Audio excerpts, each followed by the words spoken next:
சத்திய தேவனாகிய இயேசு கிறிஸ்துவின் இனிய நாமத்தினாலே உங்கள் அனைவரையும் வாழ்த்துகிறேன். இந்தியாவின் பல்வேறு நகரங்களில் காட்டுத்தீ போல் பரவி வரும் ஒரு கள்ள உபதேச முறையை பற்றி எனது பார்வையாளர்களை எச்சரிப்பதே இன்று காலை எனது தியானமாகும்.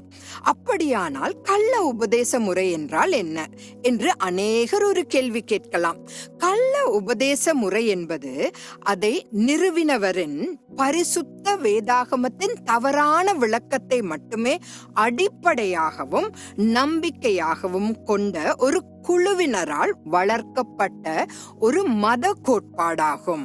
ஜோசப் ஸ்மித் என்பவரால் தொடங்கிய இந்த வழிபாட்டு முறை சர்ச் ஆஃப் த லேட்டர்-டே செயின்ட்ஸ் அல்லது மார்மோனிசம் என்றும் அழைக்கப்படுகிறது.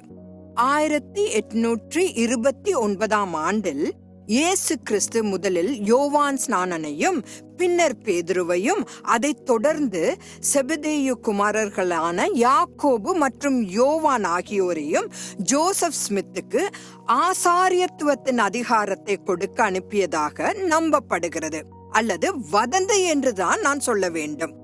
1830 ஆண்டின் பிற்பகுதியில் ஜோசப் ஸ்மித் மரோனி என்கிற தூதன் தன்னிடம் வந்ததாகவும் 2 புதைக்கப்பட்ட தங்க தகடுகளை கண்டுபிடிக்க வழிவகுத்ததாகவும் அதில் வெளிநாட்டு மொழியில் எழுதப்பட்ட ஒரு புத்தகம் இருந்ததாகவும் கூறப்படுகிறது.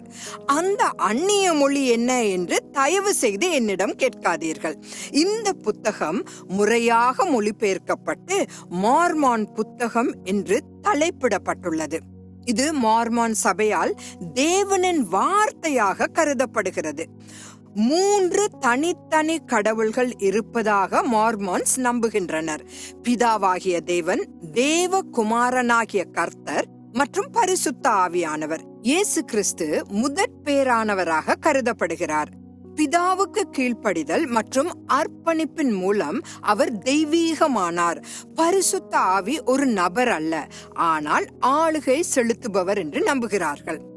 மார்மோனிசம் ஒவ்வொரு உயிரினத்தின் உயிர்த்தெழுதலை நம்புகிறது மற்றும் இறந்தவர்களுக்காக ஞான ஸ்நானம் எடுப்பதும் செல்லுபடியாகும் என்று கருதுகிறது. பெரும்பாலான மார்மான்ஸ் பல தார திருமணத்தை, அதாவது ஒரு மனைவி அல்ல பல மனைவிகளை உடையவர்கள். ஆனால் அமெரிக்காவின் உச்ச நீதிமன்றம் அதை சட்டவிரோதமானது என்று தீர்ப்பளித்துள்ளது. உண்மையில் இதன் நிறுவனர் ஜோசப் ஸ்மித்துக்கு 49 மனைவிகள் இருந்தனர். ஜோசப் ஸ்மித் மற்றும் அவரது சகோதரர் ஹீராம் ஃப்ரீமேசன்கள் என்பது உங்களுக்கு தெரியுமா? அவர்கள் ஒரே நாளில் ஃப்ரீமேசனரியில் 30வது நிலைக்கு, அதாவது 30வது டிகிரிக்கு ஏறினார்கள். மார்மோன் போதனைகள் லூசிபரை இயேசு கிறிஸ்துவின் சகோதரனாக ஆக்குகின்றனர். இது கொடுமை அல்லவா? விசித்திரமாக 32வது மற்றும் 33வது டிகிரி ஃப்ரீமேசன்களாக இருப்பவர்கள் அவர்களுக்கு மேலே வேறு நிலைகள் உள்ளன என்பது கூட அவர்களுக்கு தெரியாது.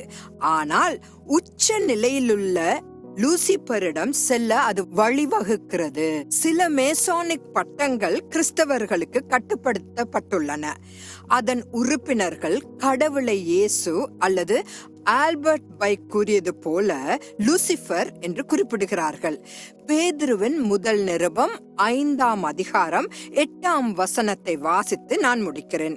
தெளிந்த புத்தியுள்ளவர்களாயிருங்கள், விழித்திருங்கள், ஏனெனில் உங்கள் எதிராளியாகிய பிசாசானவன் கெர்ச்சிக்கிற சிங்கம் போல் எவனை விழுங்கலாமோ என்று வகை தேடி சுற்றித் திரிகிறான். நீங்கள் இதை பார்க்கும் ஒரு மார்மோனாக இருந்தால் கர்த்தர் உங்களை அதிலிருந்து வெளியே இழுத்து கொண்டு வருவாராக. மறுபடியும் நாளை சந்திக்கலாம். ஆமேன்.